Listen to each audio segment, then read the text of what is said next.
مع اقتراب شهر رمضان المبارك، تبدأ الساحة اليمنية في التحضير لإنتاج المسلسلات الجديدة التي ستعرض في رمضان 2026.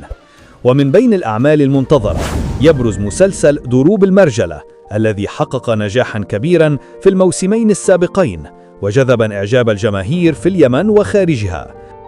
ولذلك يتساءل الكثير: هل سيكون هناك جزء ثالث؟ في الفترة الأخيرة ظهرت تصريحات ومنشورات متعددة تتحدث عن وجود موسم جديد، واليوم نؤكد لكم أن المسلسل بالفعل سيعود في جزء ثالث يحمل قصة جديدة بالكامل تختلف عن الأجزاء السابقة. الأعمال القادمة إن شاء الله في رمضان بعض المفاجآت ونشتغل برمضان. كله برمضان زي كل سنة. معنا عملي للسنة هذه إن شاء الله. ما شاء الله. دروب المرجلة الجزء الثاني في السعيدة، ومعنا نصوص العمارة بإذن الله. مع استمرار تواجد العديد من الشخصيات المحبوبة، إضافة إلى ظهور وجوه جديدة سيتم الكشف عنها في فيديو قادم.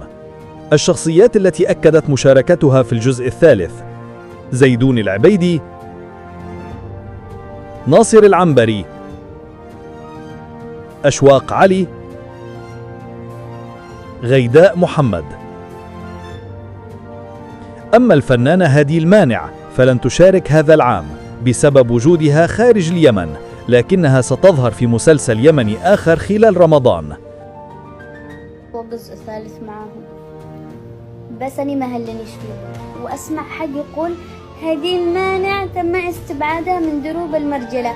أنا رفضت بنفسي، ولو مش مصدقين برفض لكم الرسائل السعيدة والمخرجين ومساعد المخرج ومهاوش وهم يكلموني وهم أقول لهم لا أعتذر معلش. رفضت أنا عشان معاي عمل المسلسل من إنتاج قناة السعيدة وإخراج المخرج المبدع وليد العلفي. وفي ختام الفيديو لا تنسوا الاشتراك في القناة وتفعيل زر الجرس ليصلكم كل جديد حول المسلسلات اليمنية في رمضان. دمتم في أمان الله.